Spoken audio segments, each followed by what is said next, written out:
I was talking to one of my friends about German Shepherds specifically, but this topic in this episode is going to cover more than just the German Shepherd. It's going to be covering breeds in general and more specific breeding. So the topic started because my client slash friend and I were talking about just different German shepherds that we've seen over the years. Right? She has a German Shepherd, really nice dog, and we were talking about some of the German shepherds that we have run into, specific breeders that we become familiar with. Now, I'm not going to mention the breeders' names. I'm not going to go into those details. I don't want to trash anybody. But if you are somewhat familiar with the dog training or even a little bit of the dog breeding industry, you'll realize and you know that there are good breeders, there are okay breeders, and there are just terrible breeders.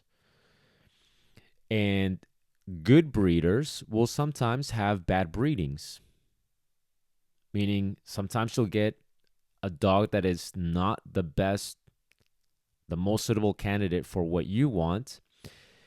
And that type of dog can come from an excellent breeder. So good breeders don't always produce the best dogs 100% of the times. This happens. And then you have okay breeders, meaning, and I'm going to go into more detail in a moment because I really wanted to expand on this. We had a really nice conversation. And I thought this would be a great topic to educate a little bit and to maybe bring a little bit of light into the whole phenomena of breeding. Like I was saying, you'll have okay breeders, and the okay breeders, they're not terrible. They have good intentions, but they're maybe don't put a whole lot of thought into what they do. And sometimes they'll have amazing dogs, and sometimes they don't. And then you'll have lousy breeders, okay? People that really don't put any thought into it, don't have the best intentions, and a lot of times they're not producing good quality. But sometimes even the lousy breeders are producing good quality sort of by accident. So it happens, okay? What I'm getting at is you will get really nice dogs sometimes from very crappy breeders. And sometimes you're going to get really lousy dogs from amazing breeders. Because the process of breeding itself, you're putting two specimens, a male and a female. And yes, there is health testing, there is proper thought that goes into it, but you can't control the temperament of each individual animal that is going to come into the world.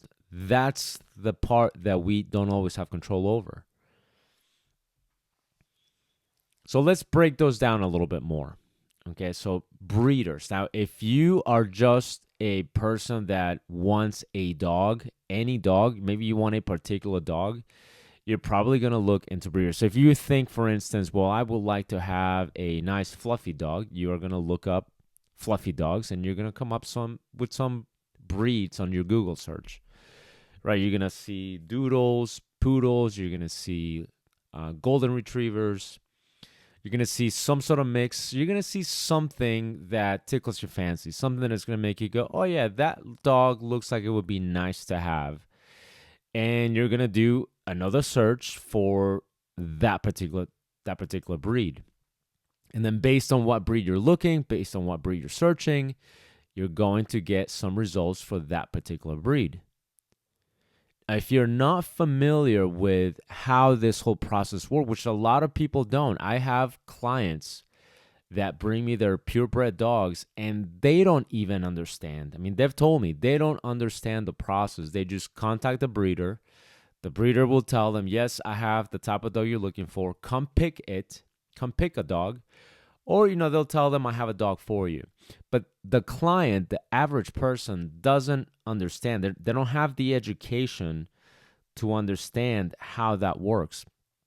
if you're more savvy about this, if you're more aware of how dogs work, how temperament works, how genetics work, if you are more aware, more cognizant of particular jobs that dogs have, if you are thinking of particular work for the dog that you're looking for, then chances are you're probably a little bit more educated than the type of person we just went over, which is the average pet training client. So if you're a little bit more aware, you understand a little bit more, right? Because you probably do a little bit more research.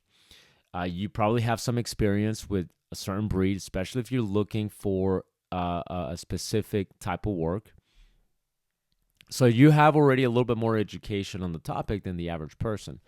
And then you have people that are much more experienced. Now, the much more experienced people are not necessarily experienced because they're breeders, but they're more experienced because maybe they've worked with that type of dog before. They've been around the block. They've seen the type of dogs that come out of certain breeders. Okay, and you don't have to be an expert, but you can be very, very experienced with how breeders work without being a breeder. And of course, if you are a breeder yourself, that typically means you have much more experience, but not always.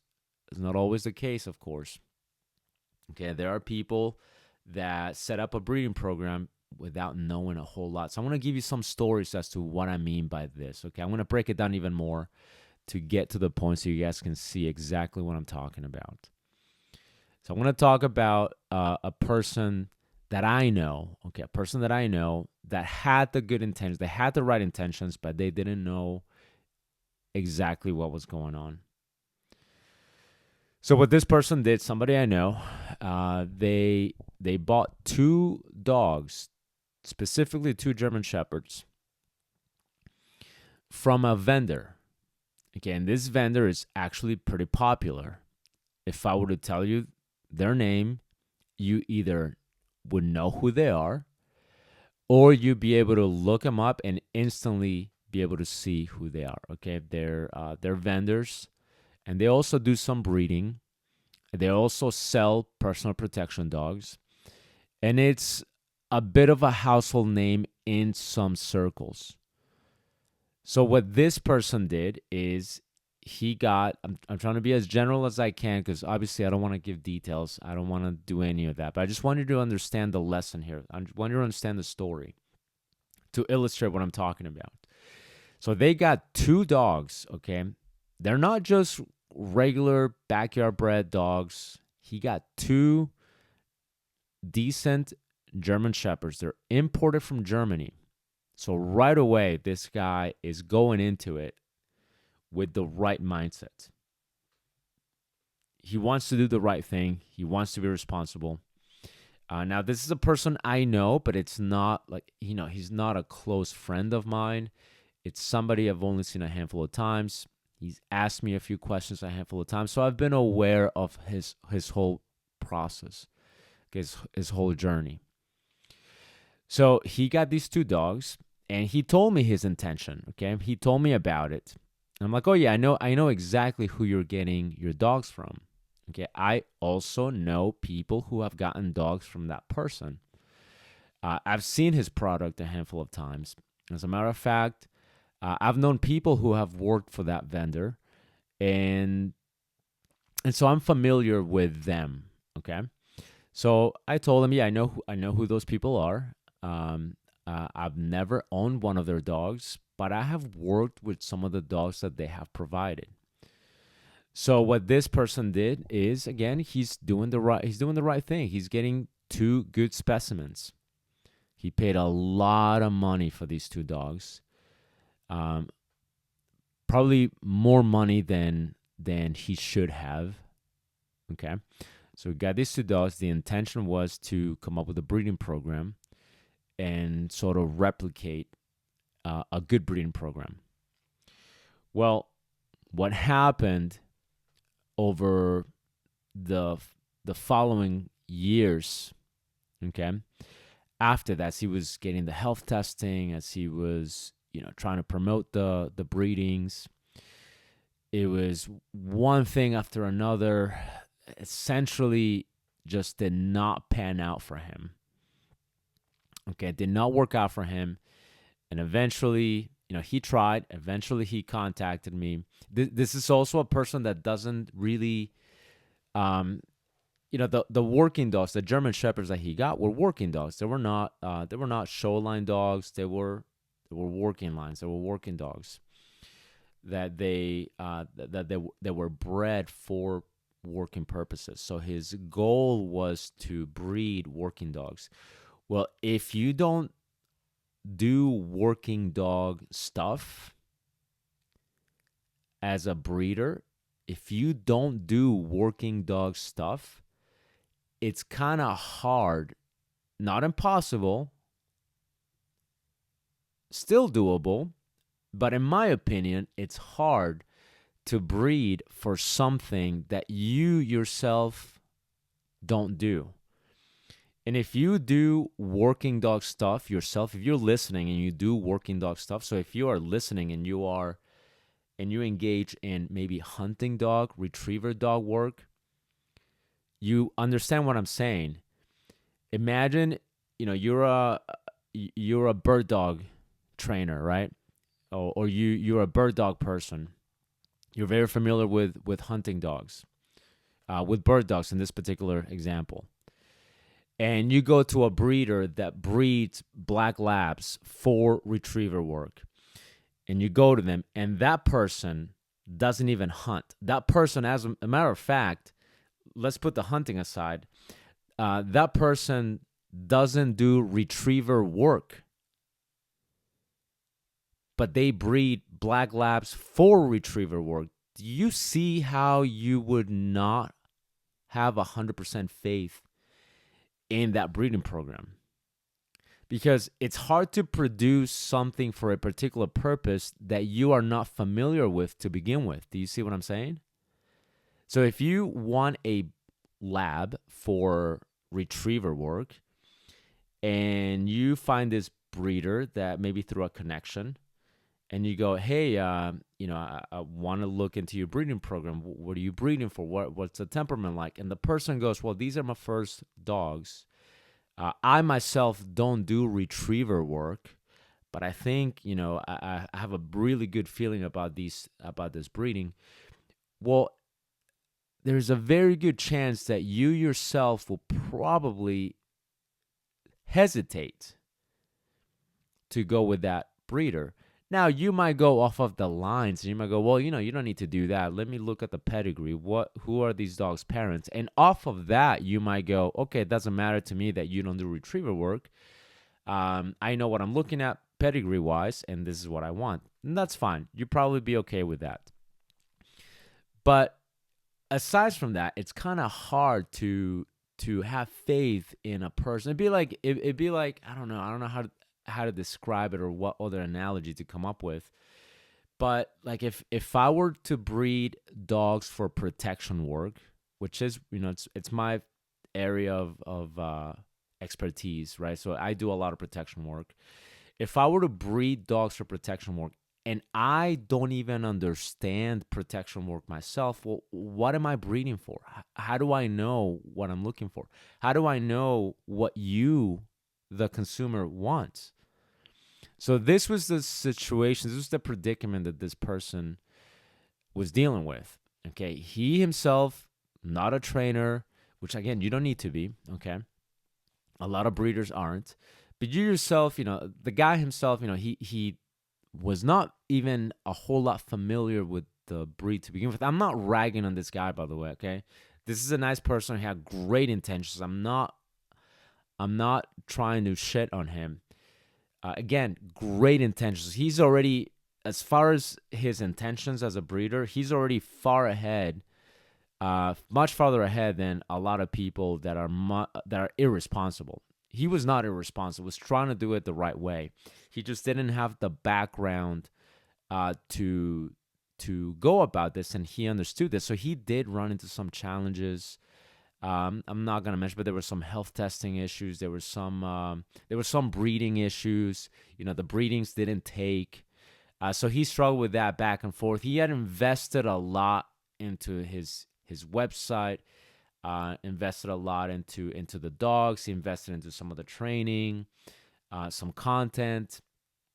Again, great intention, but the guy himself was not even familiar with the breeding process, with the working dog process, and so he eventually just gave it up. He was like, "This is not going to work." I believe he rehomed both of those dogs. But this is an example of a breeder, almost breeder, that didn't have all the information. Okay, didn't have all the information. It didn't pan out. I believe that he was trying to be responsible. He asked questions. He tried to do it the right way. It just didn't work out for him. There are also breeders that I know that really don't care. They just do not care. What they'll do is they'll get a bunch of females, and I'm just exaggerating and maybe generalizing a little bit because the bad breeders don't always fit the exact criteria that I'm giving right now. But some of these irresponsible breeders will get females, they'll get some males, and they'll just start breeding sort of indiscriminately, right? They are not looking into the health testing. They're not really putting a lot of thought into the work aspect of the breeding. They're not even putting a lot of effort into the pedigree. Just none of that matters. It's a male, it's a female. Let's put them together and let's breed these dogs. Or a lot of times they'll go, oh, that's a nice looking male. That's a nice looking female. Let's not look at anything else. Let's just put them together. And now they have these puppies. Right? They're not putting a lot of thought into it. To top it off, what some of these people will do is they don't put even a lot of care into the whelping process. They'll get the puppies are born. They're not even putting a lot of care into it. The puppies are like starving. They're pissing all over each other. They'll put them in these pens with just a bunch of other dogs, very little supervision. They're hurting each other. Some of them are not even making it. So it's just a volume game. And they're just putting it out. They're promoting it. They're advertising it. I say, yeah, we got these puppies. And it's a numbers thing. It's a business, which I'm going to go into that in a little bit more detail. I used to think that if you were a breeder and your business was breeding and you made money out of breeding, I used to think that automatically meant you were not a good breeder because your focus was on the money, not so much on the dogs. But since then, I've changed my mind because I have seen breeders and I've worked with breeders that breeding is their business. Okay, it's how they make a big chunk of their money, but they're responsible about it. Okay, so I've changed my mind, or I've evolved in my way of thinking because of the exposure that I've had to breeders that breed for as a business, but they're doing it in a very nice professional manner. But going back to the irresponsible ones, they're not doing it that way. It's just like numbers, right? Here's these puppies. The female will barely finish, taking care of the puppies, and they're getting her pregnant again, and then again, and again, and again. This female's not having any time to recuperate, to replenish. She's just being pumped with puppies, just pumping puppies out. And these puppies are just going to whoever shows up with the money. And the breeders will go, yeah, take this one. Yeah. Which one? Do you like this one? Okay, take that one. Okay, you like that one? Did that one come to you? Come pick the dog. Come pick the puppy. And so what happens is, which that in itself is an entire topic too. Right? Do you let the person pick the puppy? Do you pick the puppy for the person? There's a whole explanation and a whole debate and conversation to be had about which way is best. But typically speaking, generally speaking, the average consumer, the average person off the street, if you're doing it properly, the average person off the street should not in my opinion, they should not be picking the puppy. Now, if you're an experienced doctor, if you're an experienced person, okay, you know exactly what you're looking for, and it is specifically for a specific purpose, and you're very familiar with the breed, then yes, you probably can choose the puppy and you'll probably be fine. But other than that, I don't think you should. That's just my opinion.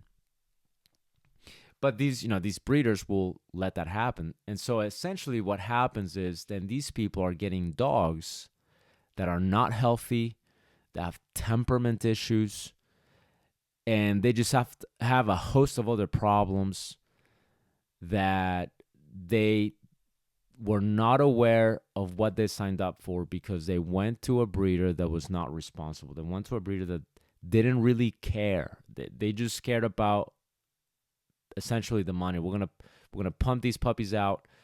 This is what they're gonna cost. Come get one, right? Come get them while they're hot. You pay your money, your check clears, you take that puppy, and they just rinse, lather, repeat, rinse, lather, repeat. They're just people that are not very ethical. They don't care about their animals. Their animals are getting sick. Their animals are dying. So they're just pump out more dogs. They're just numbers, numbers, numbers. So this is, in my opinion, and I believe in yours, an unethical person. And it's hard to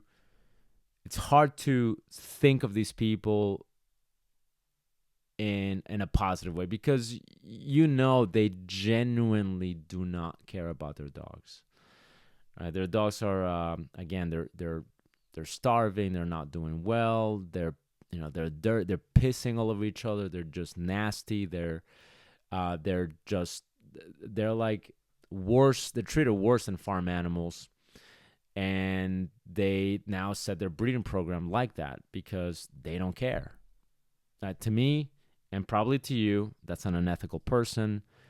They're just doing it as a hobby, but they're trying to also do it professionally, and they're pumping out these unhealthy dogs. They're not matching them properly to the people that are buying them, and not a good breeder.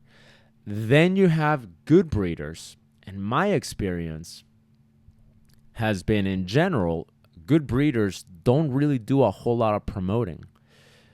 Good breeders, in my opinion, from my experience, it's almost like you have to have like the right connections to know of them, and they're not having litters, one after the other. They'll normally do like one breeding a year here and there.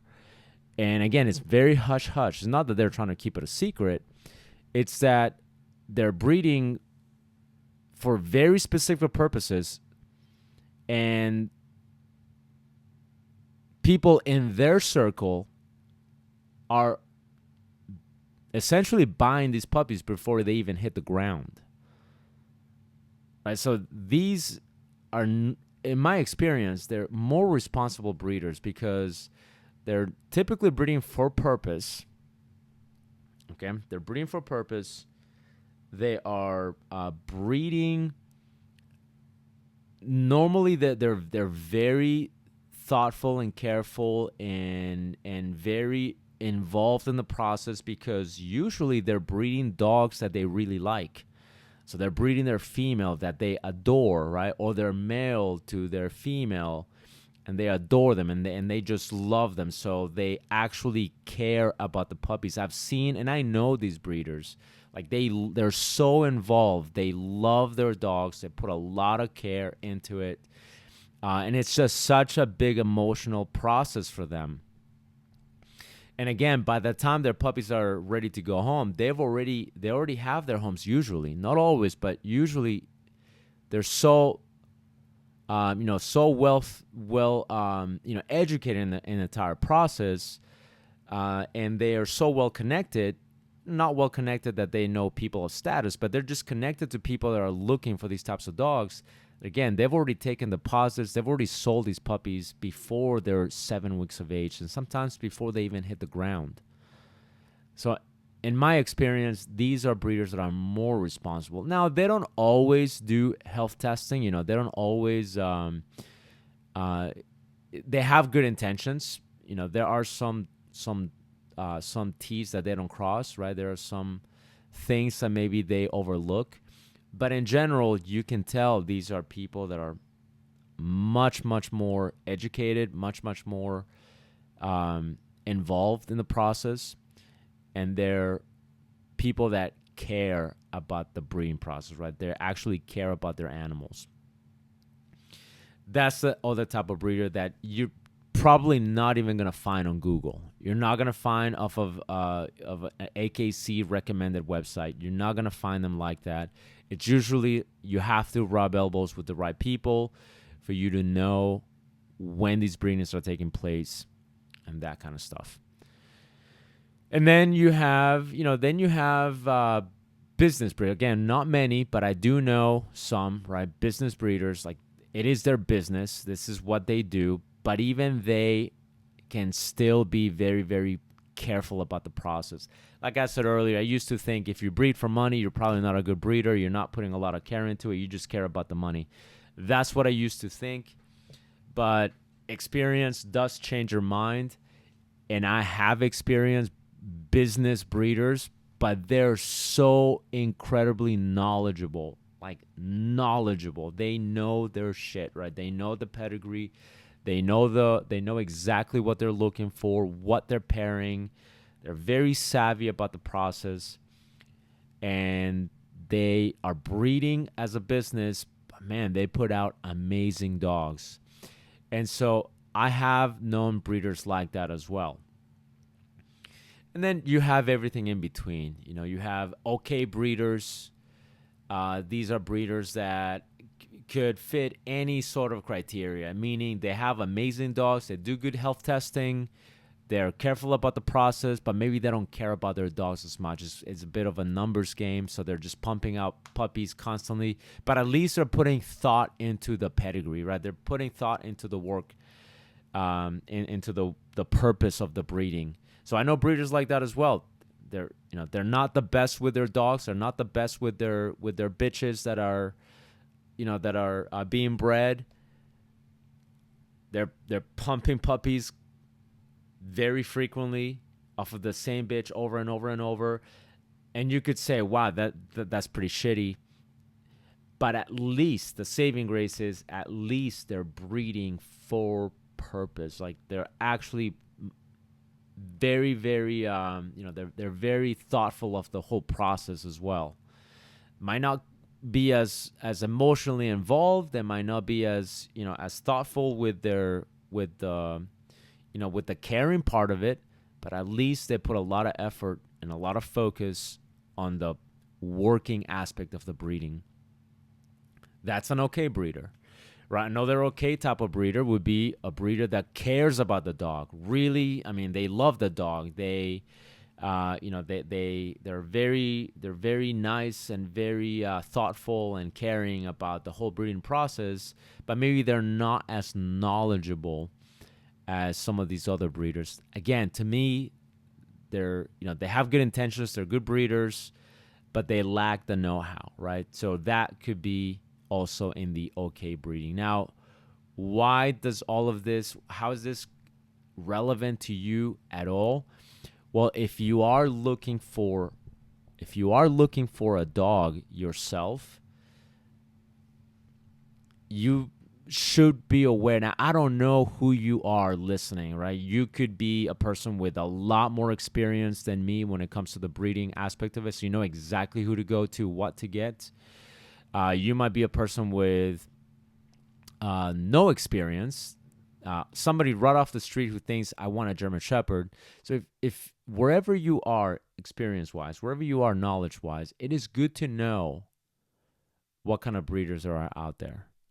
I'll tell you how it happened with me, and I'm going to wrap it up with this one. So my dog, Rust, he's 10 years old now, Malinois. He was my first Malinois that I owned. Now, I've been working with Malinois for years prior to that. I've been working with working dogs. By the time I got Rust, I already had years under my belt working with police dogs, protection dogs. I was already in Afghanistan working with the explosive detection dogs. A lot of them Malinois, a lot of German Shepherds. But I had never, up to that point, never owned one of mine. And I wanted to now go into, I wanted to do some sports, right? I wanted to do some protection sports. So I didn't have the connections. I didn't know the people that knew the breeders. I didn't know really, a whole lot of these people. Yeah, I knew some people that bred German Shepherds. I knew some working dog people. I definitely knew them. But aside from me knowing them, I didn't really know a whole. My network wasn't as extensive as it is now. So what I did is I did look up, they look up breeders. So I found a breeder, I found a couple actually. I talked to one, and then I talked to another breeder, and I decided to go with this particular breeder. Again, I'm not gonna say the name. If you really look into my profile and if you really look into my posts, I have mentioned my dog's breeder here and there a couple of times, not a whole lot. But anyway, so I did find this breeder, and it's a first for me. So I talked to the breeder. I'm like, okay, this sounds good.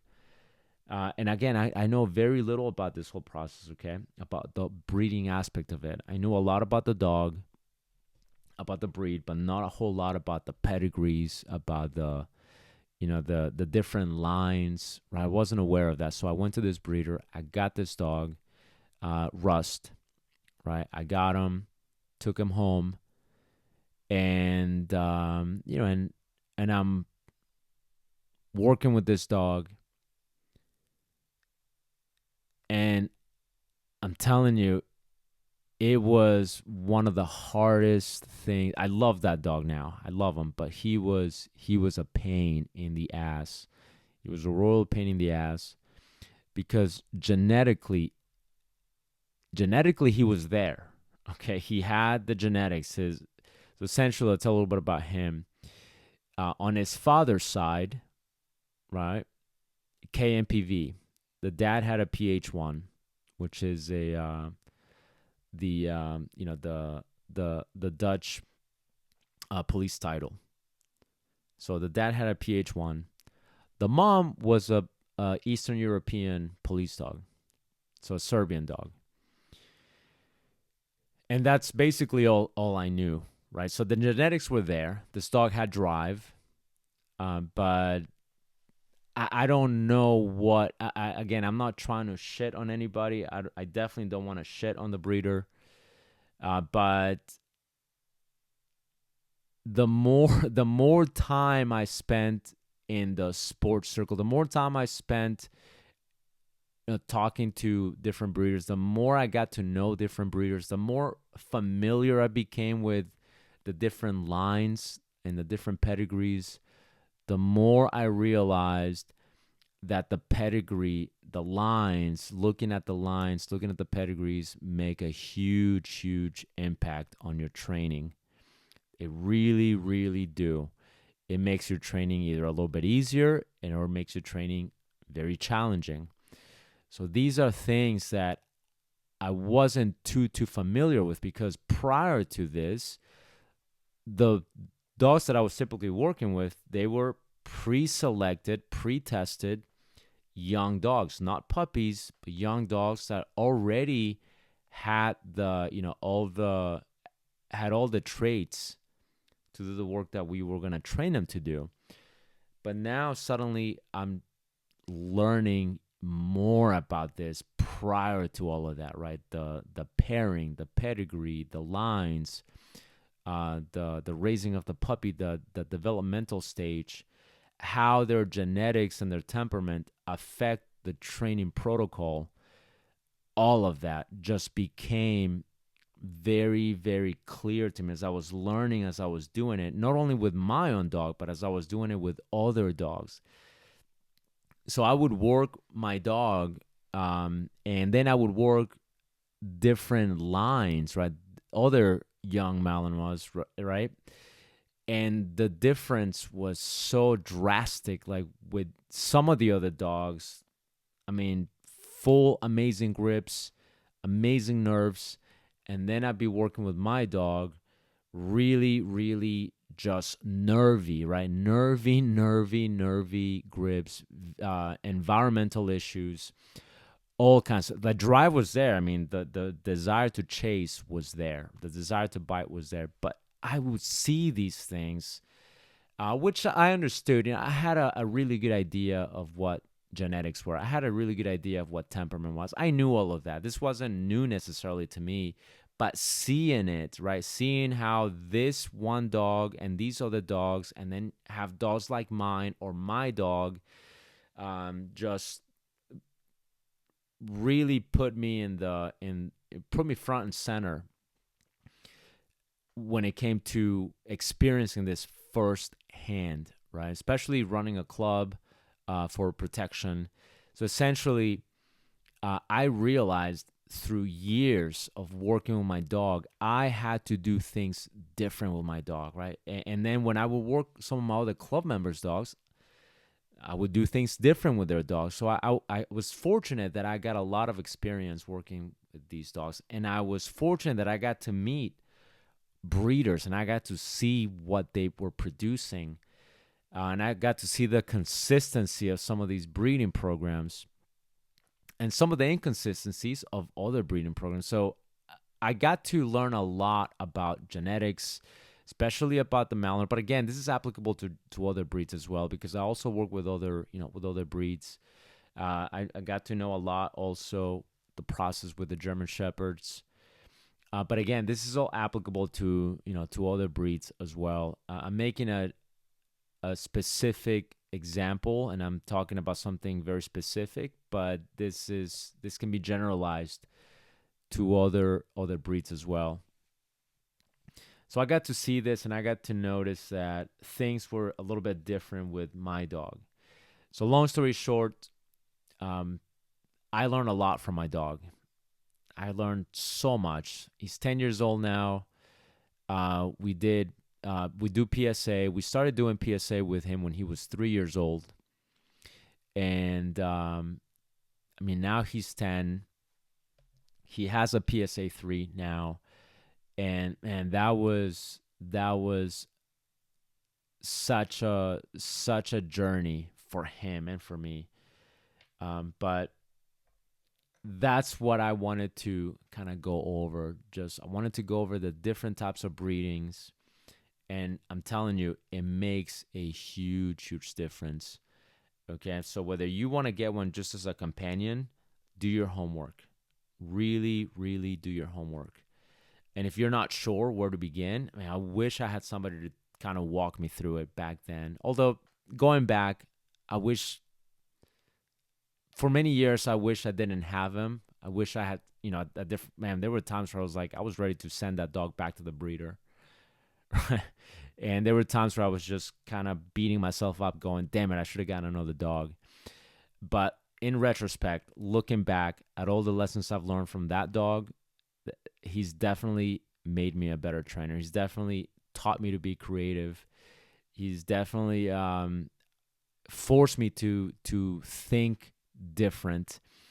And so I'll always be grateful for that. So I'm glad, in retrospect, that I got him.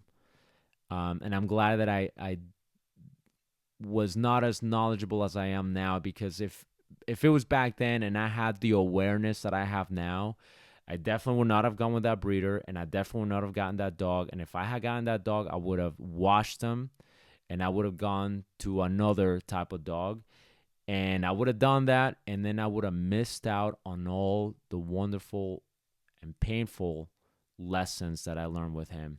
So I'm glad I got him, but it's not something that I would wish that I do again. It's not something that I would wish somebody go through. So whenever I talk to somebody who is getting a dog, because of the lessons that I went through, because of the things that I went through, I am now very, very, I'm very particular about telling people, look, I need you to do your homework, and this is why, and this is what I want you to look at. This is what I want you to be aware of, and this is what you want to look at in the contract, and this, that, and the other, because I want people to make better decisions than I made when I got, that wonderful dog now that I have. But anyway, so that's pretty much it for now. See you guys in the next episode. And remember, be aware of how breeding works. Okay, learn a little bit more about this. See you guys later.